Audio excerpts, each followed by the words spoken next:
Un saludo afectuoso y cordial a todos los que nos siguen en esta transmisión de un diálogo virtual sobre las relaciones entre Estados Unidos, América Latina y el Caribe en una nueva administración norteamericana, en este caso del presidente electo Joe Biden del Partido Demócrata.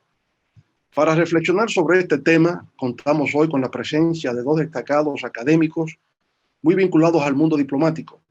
El profesor Eduardo Gamarra, quien es catedrático de la Universidad Internacional de la Florida, ha dirigido su Centro de Estudios de América Latina y el Caribe y ha estado muy vinculado a nosotros aquí en la República Dominicana, puesto que durante nuestro gobierno nos asesoró en el tema relativo a seguridad ciudadana.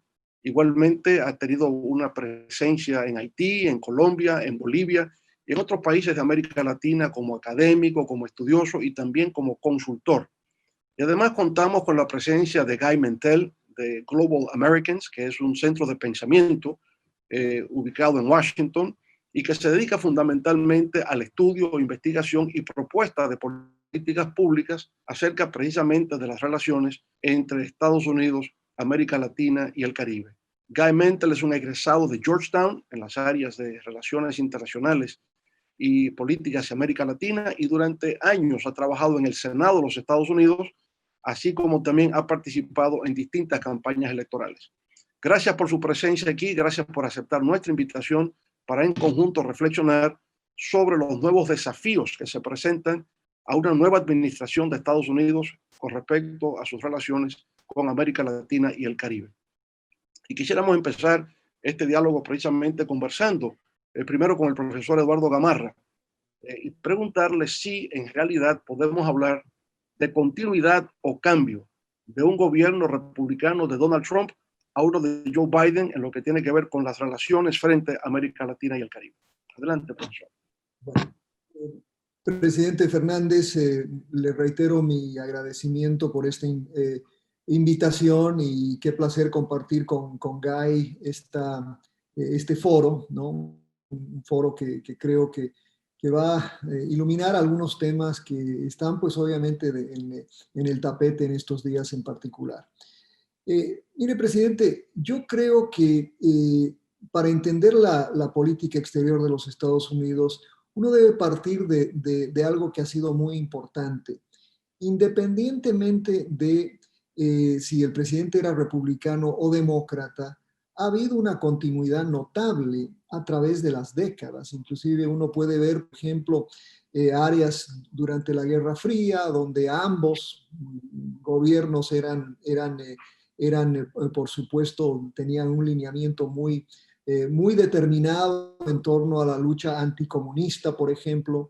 Si vamos ya en la posguerra fría, por ejemplo, el tema de la lucha contra las drogas siempre fue básicamente una política bipartidista y política específica hacia algunos países, el caso Cuba, inclusive el caso Venezuela, ha habido mucho bipartidismo.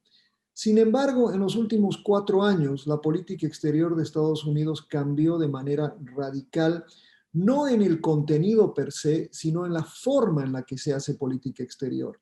Y ahí lo que ha caracterizado a la era del presidente Trump, sobre todo, ha sido lo que yo vengo denominando una desprofesionalización de la política exterior, o si prefieren, una desinstitucionalización de la misma. Y eso lo vemos no solo en el Departamento de Estado, que quizás es donde fue extrema esta situación, donde al principio, por ejemplo, se reemplazó a funcionarios de carrera con consultores de agencias como Deloitte, por ejemplo. Donde muchos de oficiales del Departamento de Estado con trayectorias larguísimas renunciaron por la característica personal que tomó la política exterior del presidente Trump. Y por otra parte, también algo que se vio que fue un cambio dramático en la forma en la que se hacía política, no solo es porque el presidente Trump era al final el árbitro final de qué se iba a hacer en política exterior, pero también la participación muy destacada de su yerno, de su hija y de familiares en la toma de decisiones. Eso ha hecho que la política exterior de los Estados Unidos sufra un revés enorme en cuanto a lo que teníamos, pues obviamente como uno de los elementos más destacados y quizás más envidiados, que era esa cancillería tan profesional.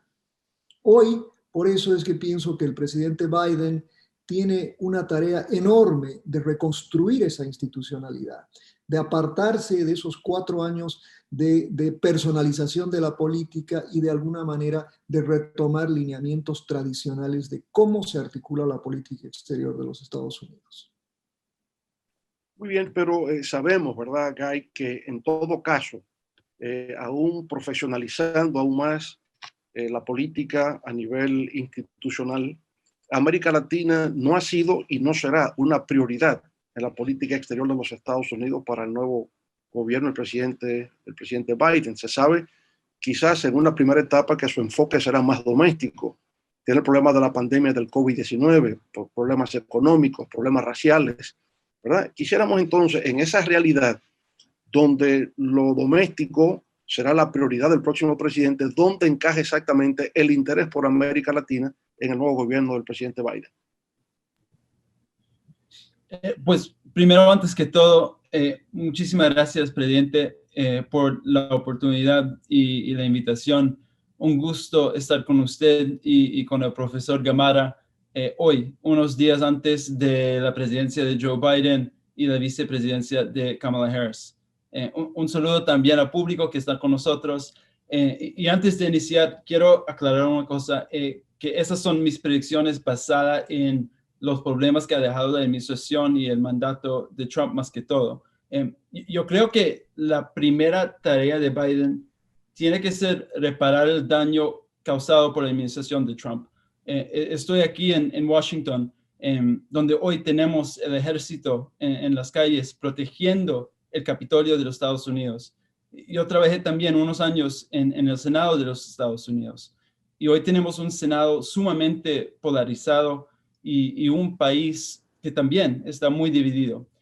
Lo bueno es lo siguiente, el presidente electo Joe Biden aportará a la oficina oval un mayor grado de reconocimiento de las relaciones hemisféricas que todos sus antecesores. El presidente electo Joe Biden conoce muchos de los líderes del hemisferio y ellos lo conocen igual. Mientras que la administración de Trump, en mi opinión, siguió una agenda relativamente estrecha en América Latina, enfocándose en poner un freno a la inmigración y en la lucha contra el narcotráfico, la administración de Biden permitirá un mayor enfoque en el multilateralismo y trabajará con aliados para abordar las causas fundamentales de la migración, es decir, la corrupción, la inseguridad y la falta de oportunidades económicas. También habrá una transición hacia otro tipo de tono con mayor previsibilidad. Biden ha dicho que va a construir una política exterior para la clase media, es decir, pues muchos sospechan que no va a empezar negociaciones de nuevos acuerdos comerciales hasta que Washington haga inversiones domésticas masivas. Pero también ha dicho que va a proponer un plan ambicioso de 4,000 millones de dólares para combatir los problemas de violencia, pobreza y corrupción en América Central. Y así va a promover una importante misión para resolver los problemas económicos y sociales que estimulan la migración ilegal, incluido la corrupción generalizada. Entonces, pues, más que todo, yo creo que vamos a ver un cambio y una transición a otro tono completamente distinto, menos errático y más previsible, y también un enfoque con un conocimiento muy, muy amplio de la región y de los líderes de la región y la manera en que se puede trabajar en colaboración con estos líderes para impulsar prosperidad, derechos humanos y mejores políticas sobre el medio ambiente. No cabe duda, ¿verdad?, que el presidente electo Biden, que dentro de 2 días, justamente el próximo miércoles 20 de enero, se va a juramentar como el presidente número 46 de los Estados Unidos, pues trae a la oficina oval mayor conocimientos, ¿no?, de política exterior que su antecesor. y que miembros del equipo del presidente Trump. Al fin y al cabo, el presidente Biden, el hoy presidente electo, fue presidente del Comité Senatorial de Política Exterior de los Estados Unidos, y eso le permitió estar en contacto con muchos líderes de distintas partes del mundo. Pero también durante el gobierno del presidente Biden, él fue el interlocutor o articulador del gobierno, presidente Obama. El presidente Biden, actual presidente electo, fue el articulador de la política del presidente Obama hacia la región, hacia América Latina y el Caribe, ¿no? Se habla de 16 viajes que hizo a la región mientras se desempeñó como vicepresidente. Pero nos preguntamos, profesor Gamarra, si bien el presidente Biden se va a distanciar de lo que ha sido la política del presidente Donald Trump hacia América Latina y el Caribe, ¿podría pensarse que va a reproducir lo que fue la política del presidente Obama hacia la región, o será algo nuevo? ¿Qué podemos esperar? Bueno, presidente, yo pienso que en primer lugar, lo que el presidente Biden tendrá que hacer, como dije al principio, es enfocarse obviamente en nombrar personal con experiencia, no solo tratar de rescatar a aquellos con mucha experiencia sobre América Latina, pero también atraer a nueva gente, ¿no? que tenga ese conocimiento profundo de la región. Ahí yo creo que sí va a haber algo de continuidad en torno a algunos de las premisas básicas que ha tenido la política exterior norteamericana durante ya varias décadas. Por ejemplo, el interés muy grande sobre el tema de derechos humanos, como lo mencionó Guy. Ese es un tema que va a ser particularmente significativo en cuanto, por ejemplo, a las relaciones con Cuba, con Venezuela, con Nicaragua, etc. Entonces, yo creo que hay mucha continuidad en ese sentido. Va a haber continuidad también, yo pienso, en el tema sobre todo de desarrollo, que era un gran enfoque de la administración del presidente Obama. Es decir, era desarrollo, pero en base a contactos de persona a persona, ¿no? que era una forma innovadora de hacer política exterior que la inició el presidente Obama y que la articuló, como usted bien señaló, el vicepresidente Biden en ese momento. La cuestión comercial también va a ser muy importante en ese sentido. Algunas ¿cómo le diría?, de los tratados que se desarrollaron en los últimos 30 años, los TLCs, ya vemos lo que sucedió con el TLC de México, por ejemplo, pero de CAFTA será importante para Centroamérica, cómo darle una especie de nuevo énfasis a ese tipo de relaciones comerciales. Y obviamente en el caso de Sudamérica también hay varios TLCs que siguen vigentes, pero que medio que han estado dormidos durante la época del presidente Trump, por ese mensaje al menos de que Estados Unidos miraba hacia adentro y que los TLCs ya no eran importantes. Ahora, eso sí hay que ponerlo en el contexto. Yo creo que es un contexto muy diferente, como bien lo señalaba Guy. Estamos viviendo una crisis en Estados Unidos, una crisis de la democracia. Acá hemos tenido un retroceso democrático significativo. Y por ende, la tarea de reconstruir Estados Unidos va a ser prioritaria. Reconstruir esta democracia va a ser prioritaria. En un contexto de COVID, con una economía en recesión, por lo que también hay que considerar que esas dos prioridades, COVID y restaurar el crecimiento económico, pues de alguna manera puede tener un impacto negativo sobre cualquiera de esas iniciativas que mencionó Guy, tan importantes que ya ha manifestado el equipo del presidente electo Biden, porque con la pequeña mayoría que tiene en el Senado y la pequeña mayoría que tiene en la Cámara Baja, también la articulación de política, sobre todo asistencial, va a ser difícil. Conseguir, por ejemplo, esos $4,000 millones para Centroamérica, ojalá se dieran, pero creo que va a ser difícil negociar y eventualmente pues creo que algo se logrará, pero probablemente no esa cifra tan extraordinaria. Y prioridades como por ejemplo la prioridad migratoria, que de alguna manera pues se manejaron tan mal durante la administración del presidente Trump, ahora tendrán otro enfoque, un enfoque también, yo creo, dentro de una visión más desarrollista, ¿no? Entonces, hay mucha continuidad, pero grandes desafíos, sobre todo estas limitaciones domésticas que tiene este presidente, que yo creo que, sobre todo cuando Obama llegó a la Casa Blanca en 2008, había una crisis profunda, una crisis económica, una recesión profunda. Pero lo que vive Estados Unidos hoy es muy diferente. La recesión es diferente, pero lo que más impacta, en mi opinión, es esta nueva forma, esta nueva crisis política y una nueva forma de hacer política que culmina con los militares en las calles de Washington, como también nos escribió Guy. Pero podríamos decir de alguna manera, ¿verdad, Guy, que hay continuidad en cuanto, digamos, a la agenda en sí?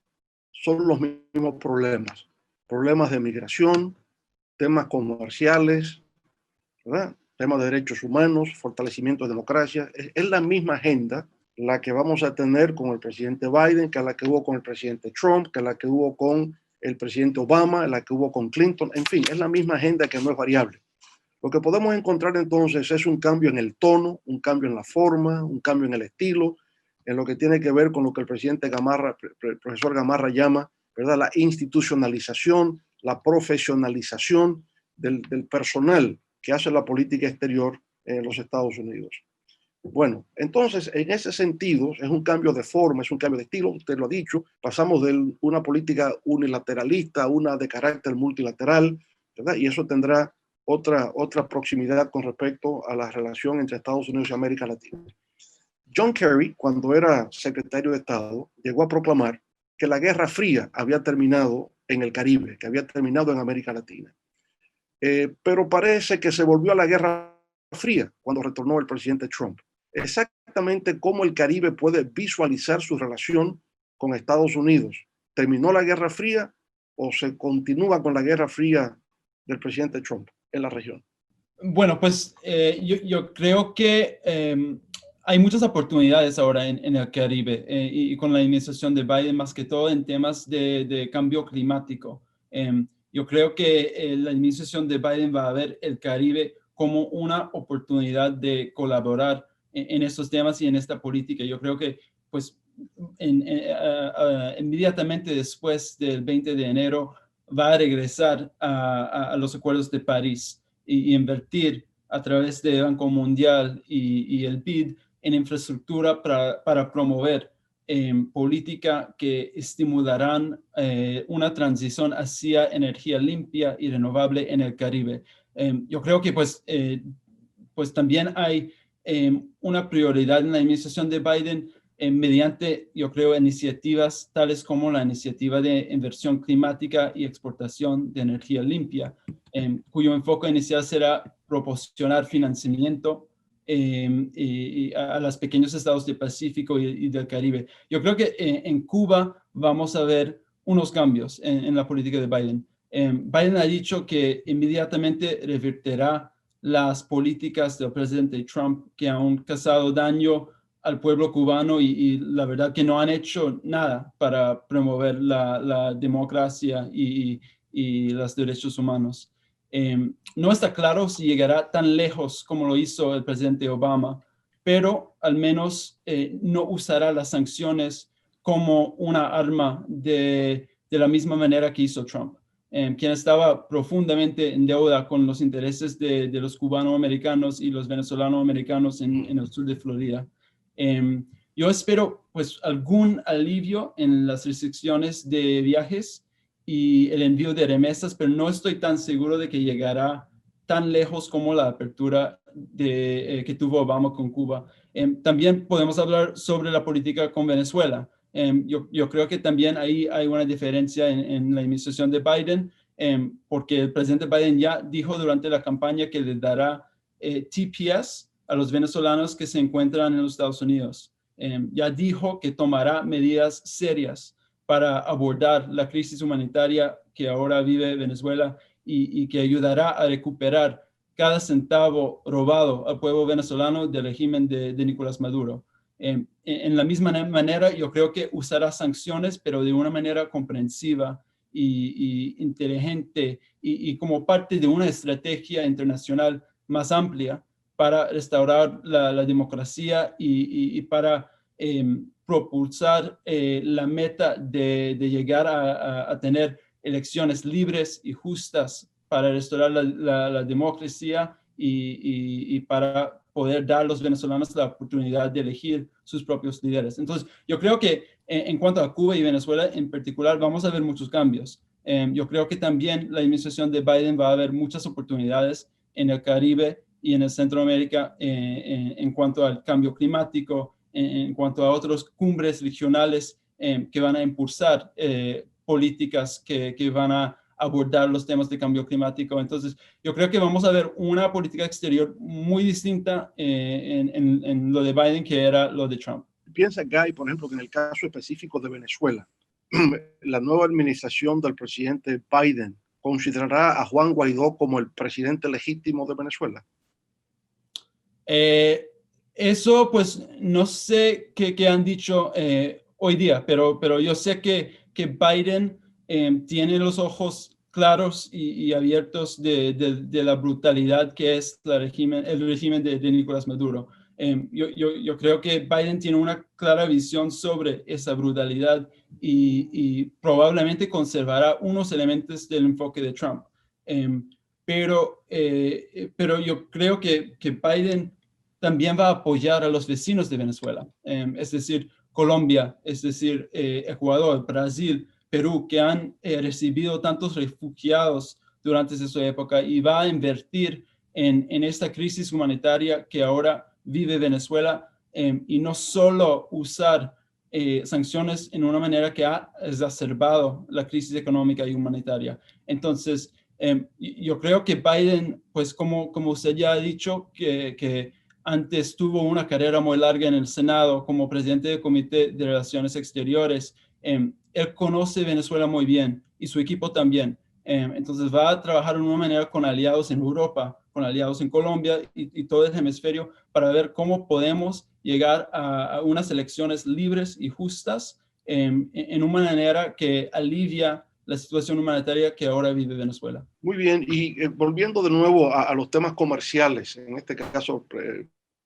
profesor Gamarra, el presidente Donald Trump se replanteó lo del NAFTA con México y con el Canadá y procuró una reforma, hasta el nombre cambió de NAFTA, ¿verdad?, a USMCA, es decir, Estados Unidos, México, Canadá, porque consideraba que ese acuerdo de carácter comercial resultaba perjudicial para los Estados Unidos.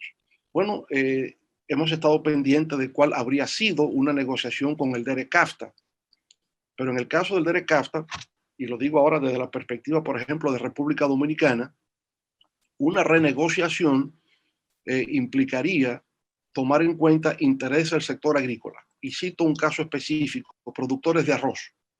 Para este año 2021, 2022 en adelante, se espera una apertura de la importación de arroz desde Estados Unidos hacia un país como República Dominicana, miembro del DERECAFTA. Pero la liberalización de la importación de arroz significaría que ese arroz que puede venir de Arkansas, en Estados Unidos, ¿verdad?, es un arroz subsidiado en su producción y subsidiado en su exportación. Y por tanto podría provocar la ruina de productores locales porque resulta que su arroz será mucho más caro para los consumidores. Este tipo de posibilidades de renegociar un acuerdo de libre comercio, tomando en consideración intereses de productores locales, podría verse, digamos, con mayor flexibilidad en una administración Biden. Presidente, usted acaba de describir lo que ha sido fundamentalmente la naturaleza de las conversaciones sobre acuerdos de libre comercio históricos desde los años de NAFTA, ¿no? El tema agrícola ha sido un tema extraordinariamente controvertido por el gran subsidio norteamericano a la producción, no solo de de otras cosas. Las tensiones comerciales, por ejemplo, entre Brasil y Estados Unidos se centraron precisamente en el tema agrícola. El tema del arroz, ¿no? Particularmente durante la negociación de los tratados de libre comercio, que Bill Clinton era el presidente y Bill Clinton era de Arkansas, y el arroz pues obviamente tenía muchísima importancia para ese estado, arroz subsidiado, como usted dijo, que de alguna manera ya tuvo consecuencias bastante serias, por ejemplo, en la producción de arroz en un país tan débil, de una infraestructura tan débil como Haití, que en su momento produjo arroz, pero la llegada de arroz a Haití tuvo un impacto sobre la producción de arroz allá. Entonces, ese tipo de cuestiones yo creo que están muy en la mente de aquellos que están pensando en cómo, digamos, redirigir los acuerdos de libre comercio. Solo pensando en lo de NAFTA. NAFTA fue un acuerdo diseñado a principios de la década de los 90. Era ya un acuerdo bastante antiguo y que necesitaba adecuarse pues a lo que es el mundo comercial en esta década, en este siglo. De manera que lo que hizo el presidente Trump no fue una gran modificación de los acuerdos, sino fue una adecuación a lo que viene a ser pues la estructura comercial hoy en día de uno de los acuerdos, si no el más grande, uno de los acuerdos comerciales más grandes del mundo. RD-CAFTA, por lo tanto, en ese cuestionamiento que hubo a las relaciones comerciales con la región, el enfoque de Trump era eliminar todos los acuerdos de libre comercio. Yo pienso, ¿no? Y también por conversaciones que he tenido con varios académicos y algunos que están ahora como futuros oficiales de esta administración, que sí tiene que haber un repensamiento sobre la naturaleza de estos acuerdos que pueden tener un impacto extraordinariamente negativo sobre no solo República Dominicana, pero otros países de la región. La producción agrícola, por ejemplo, de pollo, ¿no?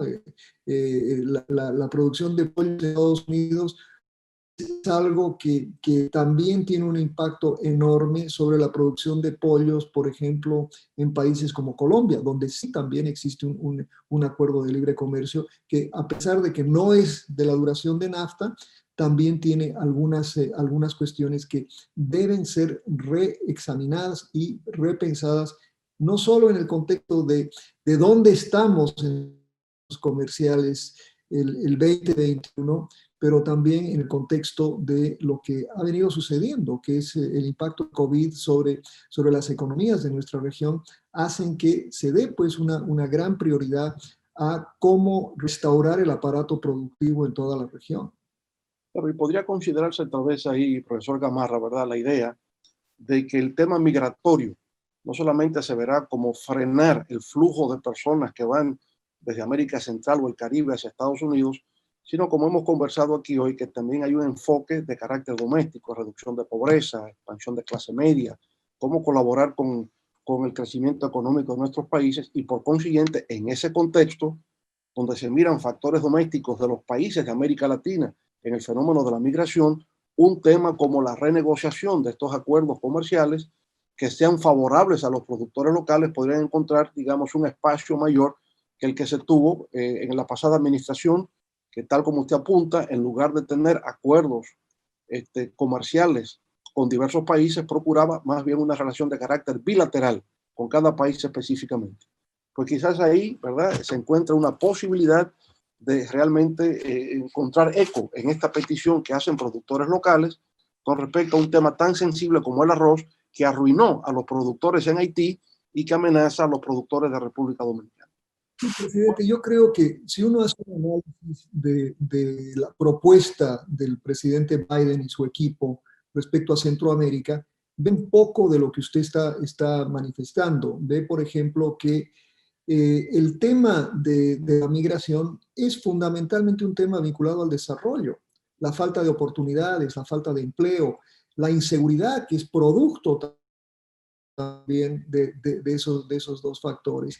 Entonces, esa gran propuesta que tiene el presidente Biden para Centroamérica tiene como elementos centrales precisamente ese enfoque. No se olvide, presidente, también que en gran medida lo que el presidente Biden ofreció en las negociaciones por el Plan Colombia en Colombia en finales de la década de los 90, era también ese enfoque, ¿no?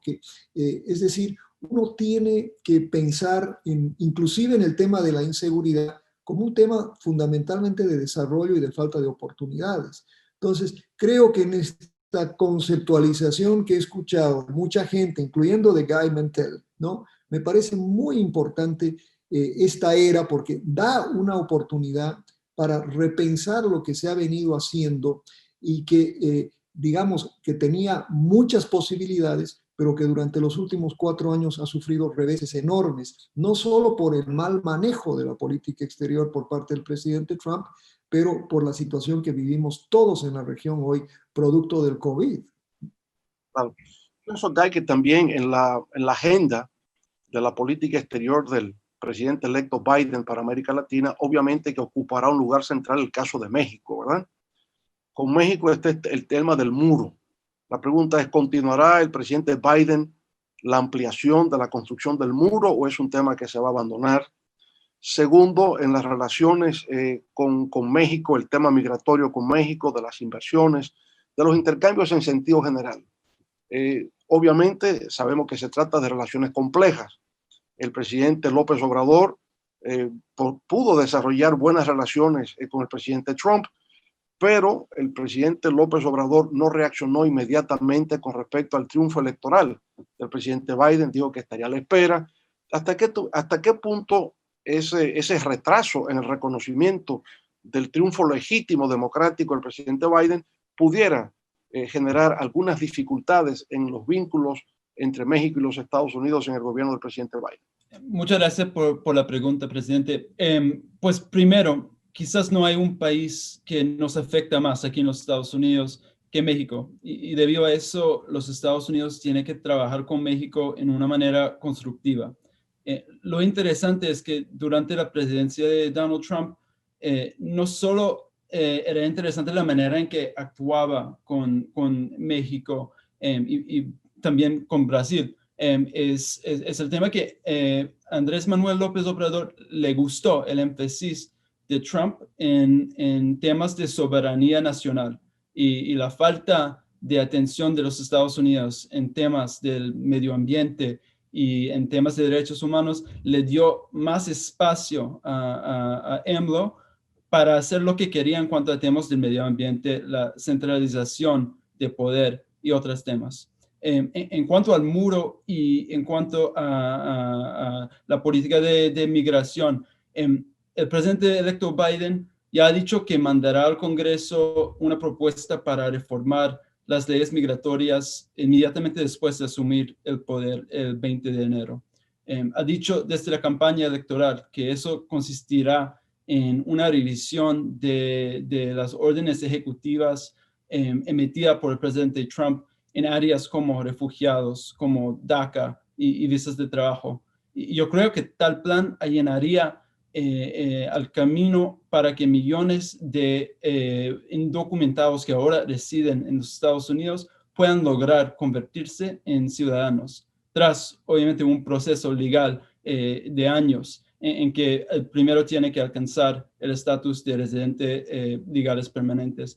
Pero yo creo que la administración de Biden casi inmediatamente va a reconocer los más de 200,000 Dreamers, es decir, soñadores, y que han sido trabajadores fundamentales durante la pandemia de coronavirus. Y ha dicho que los Dreamers, los soñadores, son estadounidenses. Entonces, lo tenemos que ponerlo en proceso formal. Yo creo que uno de los primeros desafíos importantes que enfrentará la administración de Biden es la ola de migrantes que ahora está pasando desde Honduras por Guatemala, esta caravana, hacia los Estados Unidos. Y yo creo que la administración de Biden tiene que trabajar con el gobierno mexicano para controlar la frontera. Ahora tenemos miles de inmigrantes que están al lado mexicano de la frontera, que han pedido asilo, pero que están en condiciones gravísimas en el lado mexicano de la frontera.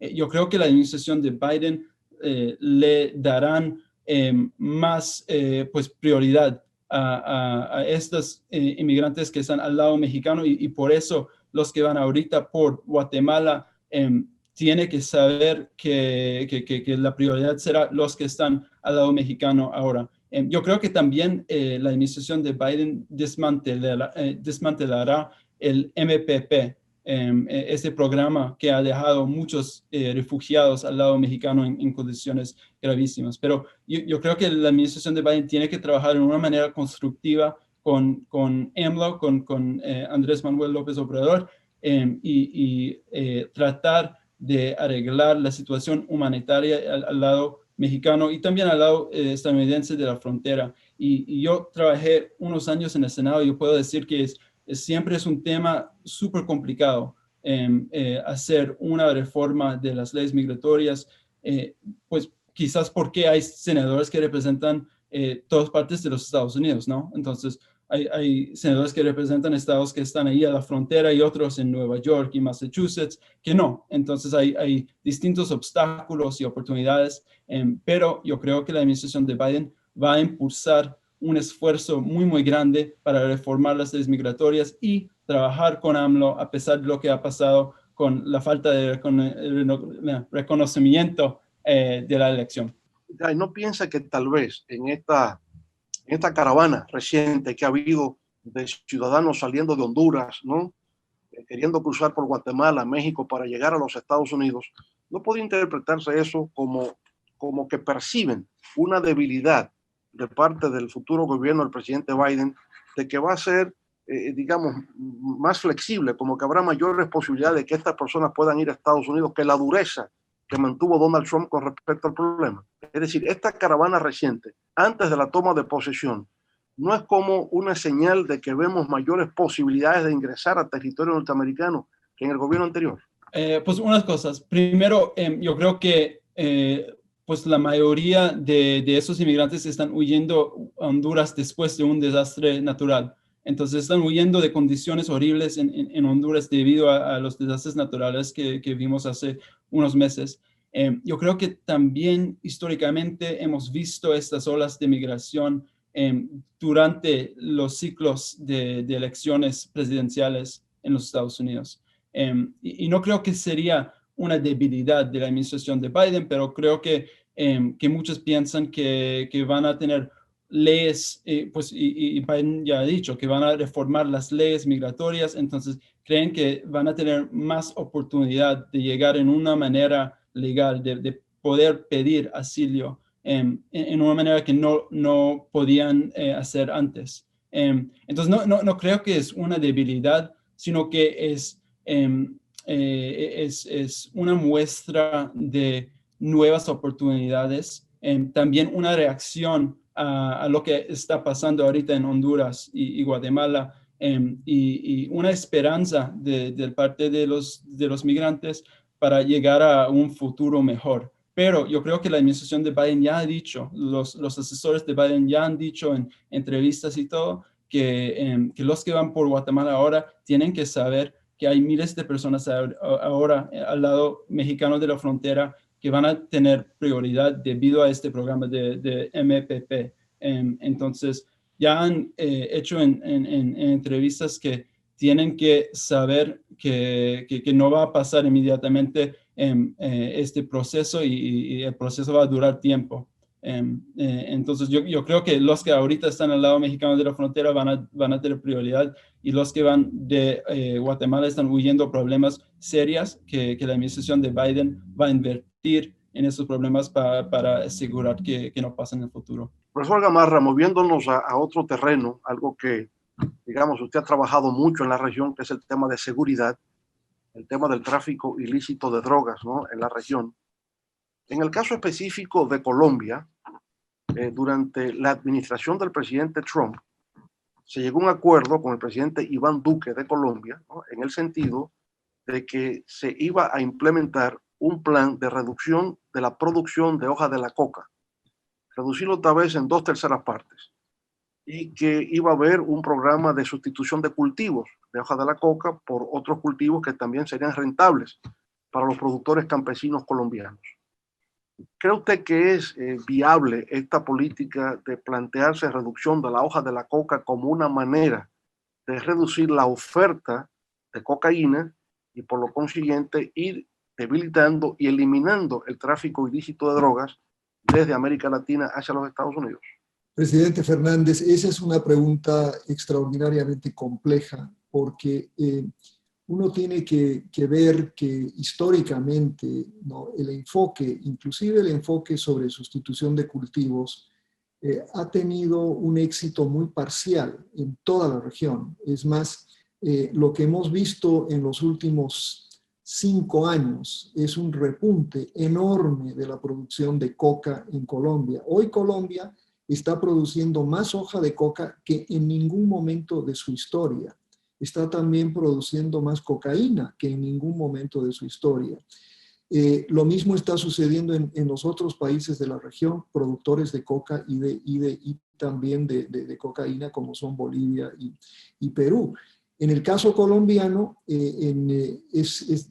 hay que ponerlo en el contexto del acuerdo de paz que logró el expresidente Santos, que tenía una serie de acuerdos importantes, por cierto, que asumían que las FARC iba a salir del negocio de la coca y que iba a haber una gran estrategia de desarrollo, particularmente en los sectores rurales más afectados por la producción de coca.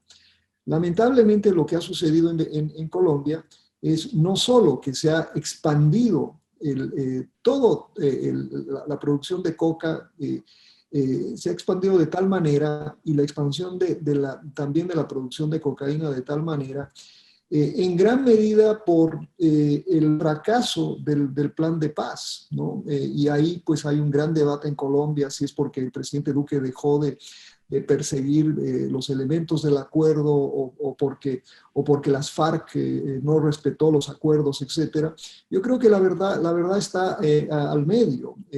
Han habido retrocesos muy significativos y una buena porción de aquellos actores que estaban produciendo coca y cocaína antes del acuerdo de paz están hoy otra vez produciendo coca y han logrado además una alianza muy importante con el vecino país de Venezuela. Y eso quizás es lo más triste de lo que ha sucedido en el norte andino del presidente Fernández, porque ahora esa frontera de la coca, no solo de la producción de coca y de cocaína, ahora involucra a Venezuela y por supuesto involucra inclusive a actores del gobierno venezolano, de las Fuerzas Armadas venezolanas y de grupos irregulares que están básicamente dominando todo lo que tiene que ver con la producción y tránsito de coca, de cocaína hacia Estados Unidos, hacia Europa, y además están en otras áreas también de producción ilícita, en la producción de oro, etc.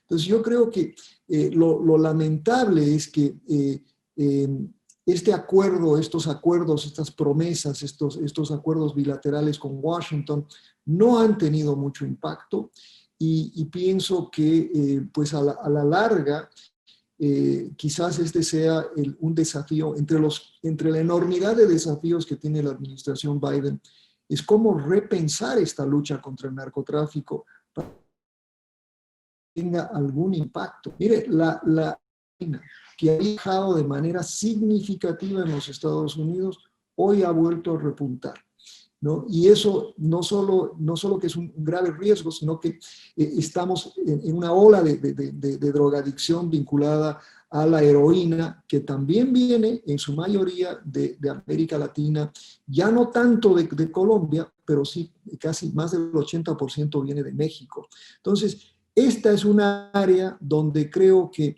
en los 50 años de lucha contra las drogas que tenemos, quizás desde que el presidente Nixon declaró la Primera Guerra hasta esta reciente, hemos tenido muy pocos avances y muchísimos retrocesos.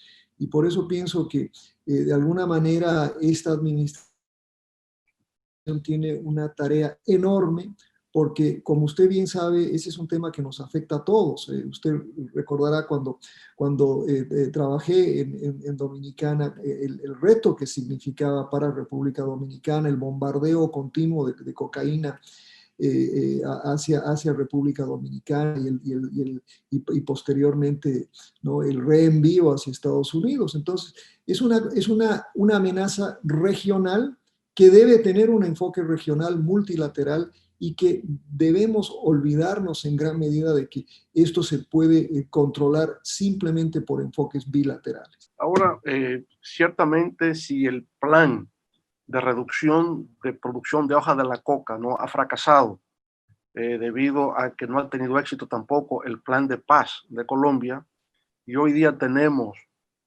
mayor volumen de circulación de cocaína, ¿verdad? Y en este caso también de heroína proveniente de México, el panorama de seguridad de la región luce muy sombrío, luce muy sombrío.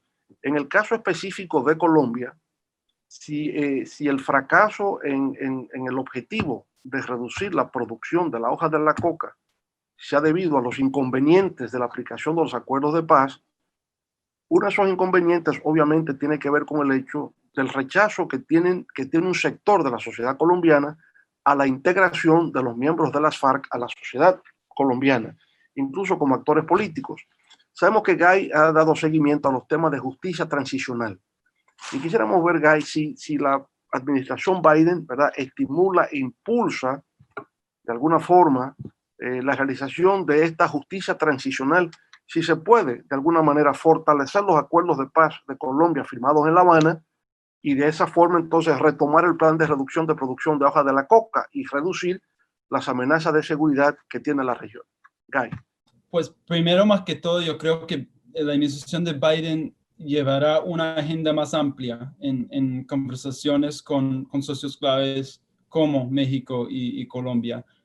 Yo creo que Biden trabajó harto tiempo, tanto como en el Senado como cuando era vicepresidente en Colombia, y lo ve como un socio súper importante para la región, y trabajó mucho con la administración de Santos para promover los acuerdos de paz. Obviamente, la administración de Duque no ha tenido el mismo compromiso con los acuerdos de paz. Entonces, yo creo que la administración de Biden pues más que todo va a hablar con la administración de Duque y ver cómo nosotros podemos apoyar la estabilidad, la prosperidad y el desarrollo en Colombia. Y también cómo podemos invertir en regiones que no tienen presencia gubernamental en Colombia. Hay muchas regiones ahora que no tienen presencia gubernamental, y debido a eso hay una economía ilícita que genera mucha prosperidad por actores ilícitos. Entonces, lo que tiene que hacer la administración de Biden es hablar y trabajar con la administración de Duque y ver cómo podemos invertir en hacer la realidad los acuerdos de paz, y invertir en regiones que ahora son, pues más que todo ahora son, pues hay una falta de inversión, hay una falta de presencia gubernamental, hay una falta de presencia del ejército. Entonces, yo creo que la administración de Biden puede trabajar y también puede trabajar con aliados en la región para asegurar que todos están trabajando en una manera contundente y sistemática para abordar esos temas de narcotráfico y de la economía ilícita. Ya, en adición a estos problemas de seguridad, ¿verdad?, que tenemos ahí con Colombia, con México, está el otro gigante de América Latina, que es Brasil. Y ahí tenemos el caso del presidente Jair Bolsonaro, que muchos consideran es la versión latinoamericana del presidente Trump. Es una especie de eco, ¿no? Su política frente al COVID-19, su aislamiento a nivel internacional, no tener una visión multilateral de esos vínculos diplomáticos a nivel internacional. Bueno, ¿qué pasa con Brasil, ¿verdad? La primera economía de América Latina, pero que luciría, digamos, un país aislado en ausencia de su principal socio, que era el presidente Donald Trump. ¿Qué nos dice don Eduardo Gamarra? Presidente, yo creo que de la misma manera que acá durante los últimos 4 años hemos tenido el desafío de un presidente que intentó personalizar la política internacional, y sobre todo, ¿no? Tener relaciones internacionales con actores que se le parecían. Esa relación entre el presidente Trump y el presidente Bolsonaro fue una muy buena relación. Inclusive en uno de los debates, cuando el presidente Biden mencionó en el contexto sobre todo del contexto de la cuestión ambiental, el presidente Bolsonaro inmediatamente reaccionó de manera negativa, parcializándose en la contienda electoral norteamericana. Eso obviamente hace que haya un desafío para el presidente Biden tratar de trabajar con ese presidente en Brasil. Sin embargo, creo que y a propósito, es un poco el mismo desafío que tiene de trabajar con el presidente Duque, un país donde funcionarios del gobierno del presidente Duque trabajaron inclusive, ¿no? Para elegir a candidatos republicanos acá en el estado de la Florida. Pero vuelvo al tema de la profesionalización de la política exterior norteamericana. Este presidente, construyendo sobre esa vasta experiencia que tiene, ¿no? Él tiene una experiencia que hace que él pueda trabajar con personajes con los que no está de acuerdo, porque los intereses de los Estados Unidos están sobre esos intereses personales.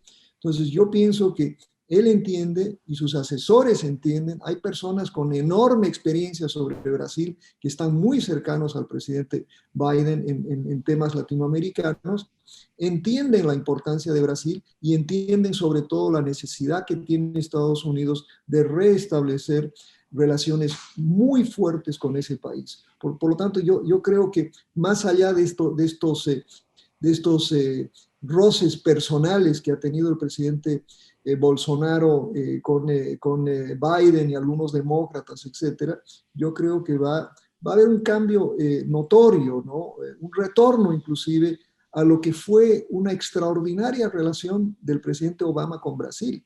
Yo creo que si uno vuelve a esos momentos de la relación, de la importancia que se le dio a Brasil en todo el contexto latinoamericano y que merecía Brasil por ser el país que es, ¿no? Ahora, vinculado al tema de Brasil, ¿verdad? Hay un elemento de carácter geopolítico de gran trascendencia para toda América Latina hoy día y los Estados Unidos, que es la presencia china, que es un tema geopolítico trascendental, ¿no? China hoy día tiene en Brasil, o mejor, o dicho al revés, Brasil tiene en China su principal socio comercial. China es hoy día el tercer inversor más importante que tiene la principal economía de la región, Brasil. Primero Estados Unidos, ciertamente, segundo España y tercero China. Pero es algo que también se extiende por toda la región. La presencia china es cada vez más intensa, cada vez más notable, cada vez más trascendente. Hay una preocupación de Estados Unidos con respecto a la presencia china en América del Sur y ahora más recientemente en la región del Caribe. Algunos lo interpretan en el marco de que si Estados Unidos tiene una flota naval en el mar del sur de la China, ¿no? Y hay disputas, hay discrepancias con respecto sobre el estrecho de Taiwán, la presencia china en América del Sur, pero muy especialmente en el Caribe, es, digamos, la contrarréplica, es el contraste, es de alguna manera marcar también su presencia geopolítica en contraposición a la presencia de Estados Unidos en el mar del sur de la China. En ese contexto, exactamente, el presidente Trump mantuvo una línea de confrontación, una fuerte retórica, ¿no? En el caso de China, guerra comercial, guerra tecnológica. ¿Cómo se va a visualizar esta presencia de China en América Latina y el Caribe? Guy, tal vez usted nos puede orientar sobre este particular. Muchas gracias por la pregunta, señor presidente. No se puede negar que la presencia de China ha aumentado en América del Sur en los últimos 4 años, pero aún más.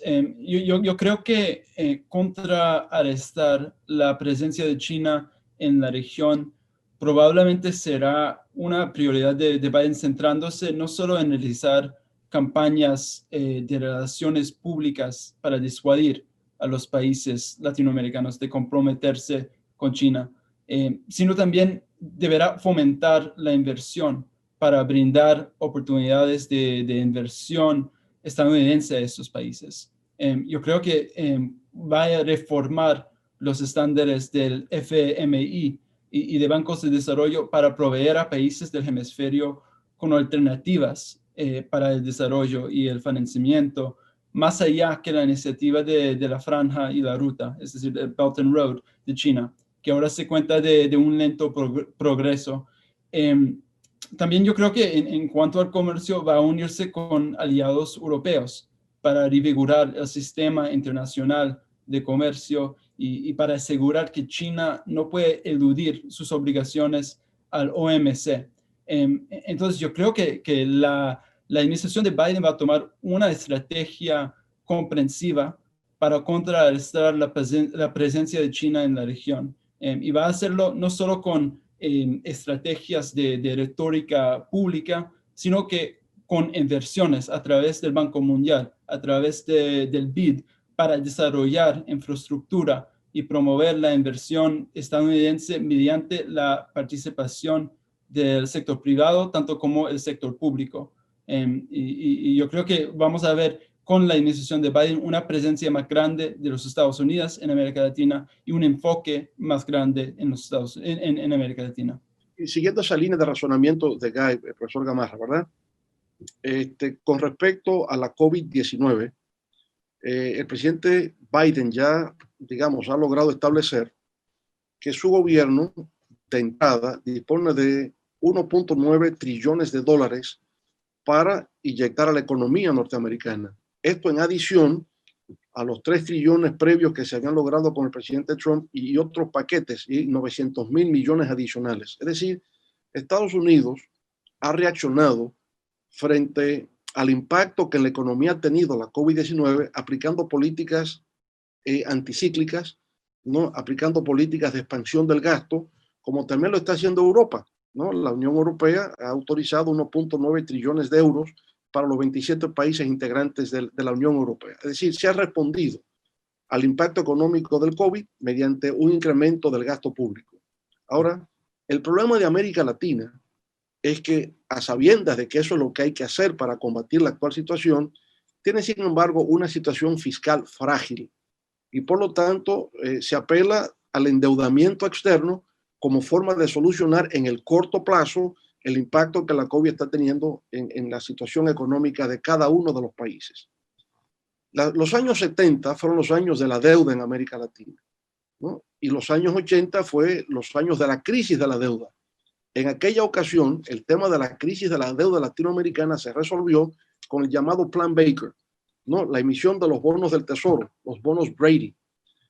En la actualidad, se estamos incrementando la deuda en América Latina, pero sabemos que la próxima crisis será la crisis de la deuda latinoamericana de nuevo. ¿No podría el gobierno de Estados Unidos, el nuevo gobierno, plantearse en el marco del G20 la creación de un fondo de emergencia global de cooperación y solidaridad con los países de la región como forma de responder a la situación de recesión económica, de aumento de pobreza, pérdida de empleo que estamos teniendo, que se convertirá inevitablemente, en caso de que no se tomen las medidas del lugar, en una nueva presión migratoria hacia los Estados Unidos? ¿Podría, usted piensa, que el gobierno Biden abrirse a las posibilidades de realmente crear en el marco del G20, las principales economías del mundo, ¿verdad?, un proyecto de un fondo especial que iría, como dice Guy, al Banco Mundial, al Banco Interamericano de Desarrollo, al Fondo Monetario, a la CAF, para invertir en los proyectos que dice el presidente Biden que harían los Estados Unidos, fundamentalmente salud, educación y proyectos de desarrollo de infraestructuras? ¿No podríamos tener lo mismo para la región en un nuevo gobierno del presidente Biden? Presidente, esa es una extraordinariamente buena sugerencia y creo que pues, Guy la podrá transmitir en Washington más directamente a la nueva administración. Yo creo que hay que considerar, sin embargo, un poco el contexto doméstico que estamos viviendo acá y que se está viviendo también en Europa. En ese sentido, pienso que cualquier programa de esa índole va a necesariamente ser recibido, pues quizás de manera optimista por vastos sectores del Partido Demócrata, pero pienso que el contexto nuestro acá, particularmente con los republicanos en la crisis tan profunda que tienen, no van a estar muy dispuestos a incrementar ese tipo de gastos para resolver los problemas de otros países, ¿no? Inclusive ya tenemos algunos cuestionamientos, como cosas muy simples, presidente. Acá en la Florida se permite vacunar a gente mayores de 65 años que no son residentes. Y sin embargo, ya hay un backlash acá porque no son residentes, no son americanos, y por qué estamos vacunando a gente que viene de la Argentina, de Colombia, de donde sea, a hacerse vacunar. Ese nacionalismo tan profundo que existe hoy en Estados Unidos va a ser un obstáculo central a cualquier paquete de esa naturaleza, cualquier idea creativa como la que usted ha manifestado. Sin embargo, y creo que esto es lo importante dentro de esta nueva administración, que ve al mundo de manera muy diferente, ¿no? Esto hay que ponerlo, la situación del COVID, la situación de seguridad, la situación migratoria, están todas relacionadas. La cuestión medioambiental, los desastres naturales que son producto de la situación medioambiental, deben ser vistas precisamente en ese contexto, presidente, porque si no ayudamos a América Latina y a otros lugares a resolver sus problemas en el contexto del COVID, en el contexto de la caída brutal de sus economías, entonces esto va a redundar en problemas de inseguridad, en problemas migratorios y al final también en una crisis profunda de la democracia en cada uno de esos países, porque quizás lo que caracteriza más a la región, que también lo estamos viendo acá, fíjese usted, presidente, que hoy en una encuesta, solo 13% de los norteamericanos piensa que el Congreso, es decir, valora positivamente al Congreso de los Estados Unidos.